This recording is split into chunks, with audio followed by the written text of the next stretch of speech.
Friends, நம்ம விஜய் மல்லி எபிசோட்ல வந்து பார்த்தீங்கன்னா நாகு பண்ணுறது வந்து நல்லாவே இல்லை அப்படின்னு வந்து சொல்கிற வியூவர்ஸ் வந்து நிறைய பேர் இருக்காங்க. ஒரு சிலவங்க அது சொல்கிறது கரெக்டு தான் அப்படிங்கிற மாதிரி இருக்காங்க. ஸோ எபிசோடில் வந்து பார்த்தீங்கன்னா நாகு வந்து ரியலிஸ்டிக்காக என்ன நடந்ததோ அதை பற்றி தான் வந்துட்டு பேசுகிறாங்க. இப்போ அன்னபூர்ணி அம்மா அண்ட் தென் மல்லி வந்துட்டு பார்த்தீங்கன்னா டோட்டலாகவே விஜய்க்கு சப்போர்ட் பண்ணுறதா தான் இருக்காங்க.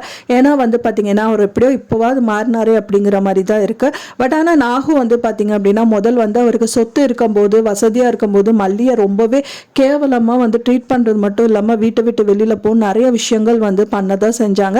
ஸோ இப்போ வந்து நான் மனைவியை ஏற்றுக்கிறேன் அப்படின்னு சொல்கிறது அவங்களுக்கு சுத்தமாகவே பிடிக்கல அப்படின்னே சொல்லலாம். ஸோ அதனாலேயே வந்துட்டு அப்பப்போ வந்து மல்லிகிட்ட ஏதாவது ஒரு விஷயங்கள் சொல்லிகிட்டே தான் இருக்காங்க. ஸோ மல்லியும் வந்துட்டு மனசெல்லாம் ரொம்ப கஷ்டமாக இருக்காங்க. இப்போவா சந்தோஷமாக இருக்க அப்படிங்கிற மாதிரி சொன்னாலும் இப்போல்லாம் ஆமாம் இப்போ நீ சந்தோஷமாக இருக்கீனாலும் அதுவும் நல்லதா இல்லையான்னு நீயே யோசிச்சுக்கோங்கிற மாதிரி தான் நிறைய விஷயங்கள் வந்து சொல்கிறாங்க.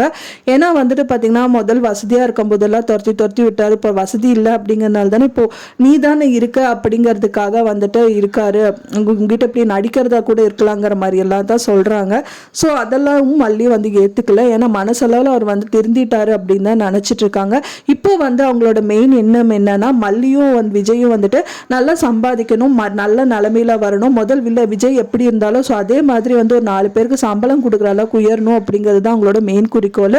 ஸோ அதை நோக்கி தான் வந்துட்டு அவங்க டிராவல் பண்ணிட்டே இருக்காங்க அப்படின்னே சொல்லலாம். அடுத்த நாள் வந்து பாத்தீங்க அப்படின்னா வந்துட்டு விஜய்க்கு வந்துட்டு அந்த விசிட்டிங் கார்டு கொடுத்துட்டு அன்னபூர்ணி அம்மா சொன்ன இடத்துல போய் பார்க்க சொல்றாங்க. அவரும் ரெடி ஆகிட்டே இருக்காரு, கிளம்பிட்டாங்க அப்படின்னே சொல்லலாம். ஸோ மல்லியும் வந்துட்டு அவங்க வேலைக்கு வந்து ஃபுட் டெலிவரிக்காக ரெடி பண்ணிட்டு கிளம்பிட்டு இருக்காங்க. ஸோ அப்போதான் அவங்களுக்கு ஒரு ஆர்டர் வருது. அந்த ஆர்டர் வந்து பார்த்தீங்கன்னா ராஜி தான் ஆர்டர் பண்ணியிருக்காங்க. அப்போதான் அவங்க பெரியம்மா கிட்ட சொல்றாங்க, பெரியம்மா பாருங்க ராஜி கிட்ட இருந்து ஆர்டர் வந்திருக்கு அப்படிங்கிற மாதிரி சொல்றாங்க. உன்னோட வேலையை நீ இப்போ பாரு புள்ள, எல்லாமே நல்லதா நடக்கும் அப்படின்னு சொல்லிட்டு அவங்க வந்து அனுப்பிடுறாங்கன்னே சொல்லலாம். ஸோ அங்கே போயிட்டு ஃபுட் டெலிவரி பண்ணுறது மட்டும் இல்லாமல் எனக்கு வந்து சர்வ் பண்ண மாட்டியாங்கிற மாதிரி ராஜி கேட்குறாங்க. ஸோ பண்ணவும் செய்கிறாங்க. அது மட்டும் இல்லாமல் வந்துட்டு அண்ட் தென் வந்துட்டு என்ன ரொம்ப ஏளனமாக பேசுகிறாங்க. அண்ட் தென் ஃபுட்டுக்கான காசு வந்து கொடுங்க அப்படின்னு கேட்கும்போது நான் கொடுக்க முடியாது அப்படின்னு சொல்கிறாங்க. சரி கொடுக்காட்டி போகட்டும், ஆனால் வந்துட்டு அந்த 3 டம்ளரில் ஒன்றும் இல்லை, அந்த விஷயத்தை தான் நான் கலந்துருக்கேன் அப்படிங்கிற மாதிரி சொன்னோன்னே பயங்கர டென்ஷன் ஆகிடுறாங்க அப்படின்னே சொல்லலாம்.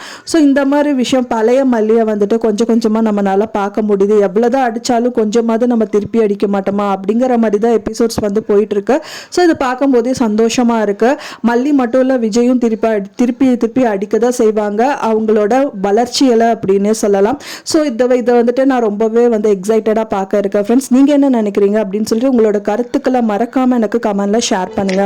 நான் சொன்ன தகவல் வந்து உங்களுக்கு பிடிச்சிருந்தா ஃப்ரெண்ட்ஸ் மறக்காம லைக் பண்ணுங்க, ஷேர் பண்ணுங்க, கமெண்ட் பண்ணுங்க, சப்ஸ்கிரைப் பண்ணுங்க. மேலும் இன்னொரு மல்லி சீரியல் அப்டேட்டோட நெக்ஸ்ட் மீட் பண்றேன். தேங்க்ஸ் ஃபார் வாட்சிங் மை வீடியோ ஃப்ரெண்ட்ஸ். நெக்ஸ்ட் வீடியோவில் பார்க்கலாம்.